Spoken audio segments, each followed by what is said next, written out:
Bonjour, donc voici une quatrième vidéo. La dernière fois, je vous avais dit que c'était la dernière, mais en fait, j'avais encore un certain nombre de choses à vous raconter. Donc, je vais vous les raconter dans cette dernière vidéo sur les principes généraux de l'écologie.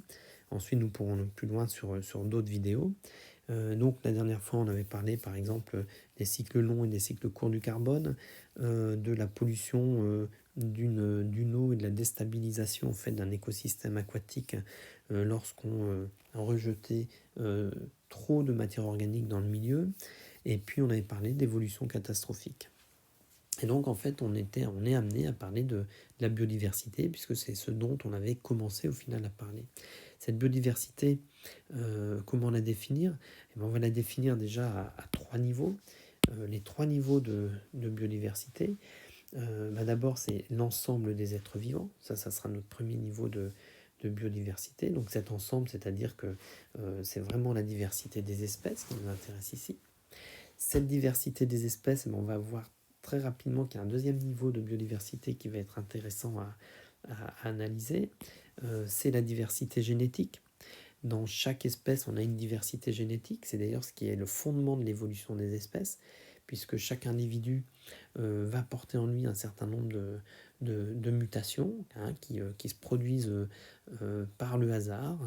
Alors ça, c'est quelque chose qui, au niveau religieux et moral, pose un certain nombre de soucis en général. C'est d'accepter que cette évolution effectivement repose sur des mutations euh, produits du hasard. On aura l'occasion d'en rediscuter dans une vidéo. Et donc on retombe, vous voyez ici, je parlais la dernière fois de la difficulté de transférer des connaissances scientifiques à la population. Ici, il y a une réticence, par exemple, par rapport à cette évolution des espèces, euh, pour certains, d'accepter cette part de hasard. Donc, premier niveau de biodiversité, eh bien, c'est la diversité des espèces. Deuxième niveau, c'est la diversité génétique. Et le troisième niveau, au final, c'est la diversité de nos écosystèmes. Donc cette diversité d'écosystèmes, vous la voyez chaque jour lorsque vous allez vous promener dans la nature.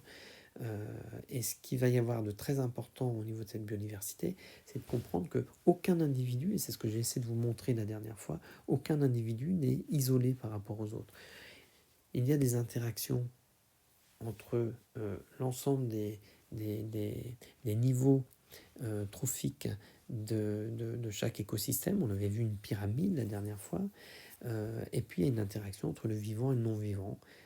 On aura l'occasion éventuellement d'évoquer ça dans une vidéo. C'est que le vivant va structurer le non-vivant. Pensez par exemple aux grandes falaises d'Étretat ou d'ailleurs où on a au final des microfossiles en fait qui vont produire ce genre de roches. Et puis dans le sens inverse, le non-vivant qui va modifier le vivant. On aura l'occasion d'en reparler. Donc on a des interactions entre vivant, non-vivant, ça va dans les deux sens. Alors, Franck Courchamp, qui est un chercheur qui a sorti un livre qui est intéressant. Alors je ne crois pas qu'il y ait eu de réédition, mais c'est dans la collection de Les Nuls, donc c'est l'écologie pour les nuls. Il est très bien fait, je vous conseille, si vous avez la possibilité de l'avoir, de le lire. Bien sûr, les chiffres sont plus forcément d'actualité parce qu'il a quelques années, mais toutes les problématiques qui y sont évoquées sont toujours d'actualité. Donc, l'écologie pour les nuls, un livre extrêmement intéressant. Alors, si je vous parle de Franck Courchamp, c'est parce que je me souviens de l'avoir entendu comparer la biodiversité à une toile d'araignée. Et en fait, l'idée, elle est très intéressante, l'image est intéressante. Si vous prenez une toile d'araignée et que vous coupez un fil, est-ce que la toile d'araignée s'effondre? Donc il y a un petit jeu de loto ici. Donc si je coupe cette toile, cette branche, ce fil ici, est-ce que cette toile va s'effondrer? Et si je coupe un deuxième fil ici, est-ce que ça va s'effondrer? Un autre fil ici, est-ce que ça va s'effondrer? Si j'enlève celui-là, c'est un peu le loto des écosystèmes. Si on impacte la population d'une espèce, est-ce que mon écosystème pourra perdurer ou est-ce que cet écosystème va être déstabilisé au point de s'effondrer, au point d'arriver vers un effondrement catastrophique que l'on avait évoqué la dernière fois. Le problème, c'est qu'on ne peut pas jouer au loto comme ça parce qu'en fait, euh, sans connaissance, on ne peut pas savoir quelle espèce est importante. Et au final, beaucoup d'espèces sont importantes dans un écosystème. Alors bien sûr, il y a ce qu'on va appeler des espèces clés de voûte, par exemple, qui sans elles, eh bien, effectivement, notre écosystème s'effondre. Pensez par exemple au castor qui fait des édifices remarquables, donc permettant une certaine retenue d'eau et donc permettant la reproduction, par exemple, d'oiseaux dans ce coin-là. Et donc, vous enlevez les castors, vous enlevez ces édifices, et bien tout l'écosystème s'effondre. Pensez aux pollinisateurs qui sont des clés de voûte. Pensez aux super prédateurs aussi qui sont des clés de voûte. Et donc, on a ici une problématique importante à bien comprendre au niveau de la biodiversité. C'est que chaque espèce va apporter quelque chose à l'écosystème. Il y a des espèces effectivement plus importantes que d'autres dans certains écosystèmes. Ce n'est pas forcément les plus gros qui sont toujours les plus importants. Pensez par exemple aux micro-organismes au niveau des sols qui vont fournir de l'azote pour les arbres majestueux que vous pouvez observer dans une forêt. Ces micro-organismes, s'ils ne sont pas là, ils ne sont pas là pour fournir l'azote à ces arbres, eh bien vous pouvez avoir tout votre écosystème qui s'écroule. Pas d'azote pour ces arbres, donc pas d'arbres, pas de niche pour les divers oiseaux, insectes, mammifères qui se trouvent dans le coin, et donc toute la chaîne, bien entendu, s'écroule. Et je n'ai enlevé que des micro-organismes. Alors l'écologue pourrait vous raconter l'histoire de l'oiseau et des chenilles. Alors c'est quoi cette histoire d'oiseau et des chenilles? Lorsque vous avez un petit oiseau ici, qui voit cette petite chenille ici, ce qu'il va faire, il va la manger.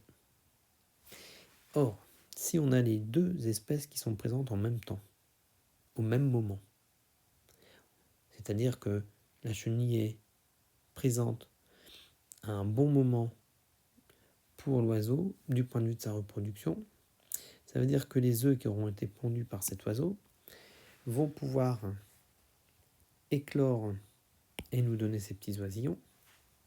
Et ces petits oisillons, puisque j'ai de la nourriture, vont pouvoir devenir aussi beaux que leur papa et leur maman. Je vous ai mis ici une petite mutation qui est apparue sur l'un de ces oiseaux, puisque vous voyez, il a un plumage qui est un petit peu différent du premier. Ça, c'est une histoire qui nous concernera quand on discutera de l'évolution. Quel est l'impact du réchauffement là-dessus? Bien, si cet oiseau arrive dans sa phase de reproduction et qu'il n'y a pas de chenilles, que les chenilles elles arrivent trop tard, elles arrivent après, ou si les chenilles sont en avance par rapport à l'oiseau, on a deux situations qui sont insoutenables du point de vue de la reproduction. Il y aura des œufs, mais nos oisillons n'auront pas à manger, donc on n'aura pas nos beaux oiseaux de tout à l'heure et on n'aura pas notre belle mutation de tout à l'heure. Donc dans les deux cas, ici on voit bien qu'en fait on a deux populations qui ne se retrouvent pas au bon moment ensemble, et donc on a notre population d'oiseaux ici qui va se retrouver dans une situation problématique de reproduction. Et peut-être qu'à l'inverse, cette chenille va se multiplier davantage, puisqu'elle aura perdu un prédateur, et que cette chenille va au final dévorer davantage telle ou telle plante, et puis etc. etc. On a ici une réaction en chaîne qui peut se produire. Donc au bilan, un écosystème, c'est quoi? D'abord, un écosystème, ça a une tendance à être équilibré. Ça va aller rechercher cet équilibre. On va aller vers ce qu'on a appelé le climax. Donc, un écosystème est constitué du milieu, le non-vivant. Le non-vivant, on va nommer ce non-vivant. On va appeler ça le biotope. Au niveau de ce biotope, on va avoir une communauté d'êtres vivants qui va s'y trouver. Cette communauté d'êtres vivants va s'appeler au final la biocénose. Une communauté en fait constituée de plusieurs populations. Donc ici je vous ai représenté 4 populations, bien entendu il y en a plus. Population 1, population 2, population 3, population 4. Toutes ces populations sont en interaction. Et au sein d'une population, j'ai des individus. Et chaque individu, pour pouvoir vivre, va devoir au minimum manger, se défendre, se reproduire. Je pourrais rajouter en plus communiquer. Si nos individus sont en capacité de manger, de se défendre, de se reproduire, alors ma population qui est ici va pouvoir perdurer. Si par contre, pour une raison ou pour une autre, on a une déstabilisation des individus au sein d'une population et que ça touche suffisamment d'individus, eh bien je vais avoir une population qui peut décliner. Et si cette population décline, je vais peut-être avoir une autre population qui va augmenter en nombre d'individus par exemple. Donc par exemple celle-ci, mais peut-être que celle-ci, du coup, en augmentant et puis en absence de cette population P4, eh ben, ça va peut-être entraîner un déclin de celle-ci. Et au final, celle-ci, si elle décline beaucoup, peut-être que celle-ci à terme déclinera. Donc en fait, on a toutes les solutions sont envisageables ici. Et donc on a des écologues qui vont travailler sur cette modélisation pour comprendre un petit peu ce qui se passe, quelles sont les interactions entre les populations. Bilan, un écosystème, c'est donc un ensemble constitué du vivant qu'on a appelé la biocénose et du non-vivant qu'on a appelé le biotope. Un écosystème, c'est un ensemble donc du vivant et du non-vivant en interaction. S'il y a un équilibre, c'est ce qu'on appelle le climax. Et bien sûr, ce climax ne va pas être conservé indéfiniment parce qu'on peut avoir, par exemple, des espèces qui viennent dans cet écosystème et qui peuvent déstabiliser éventuellement cet écosystème. C'est toute la problématique des espèces invasives, par exemple. On peut avoir des problématiques aussi du non-vivant. Par exemple, pensez à des risques naturels majeurs, par exemple des sécheresses, des inondations qui vont modifier l'état d'équilibre de notre écosystème. Et puis, des modifications des écosystèmes non naturels. Le non naturel étant ici, de mon point de vue, l'anthropique, c'est-à-dire l'homme.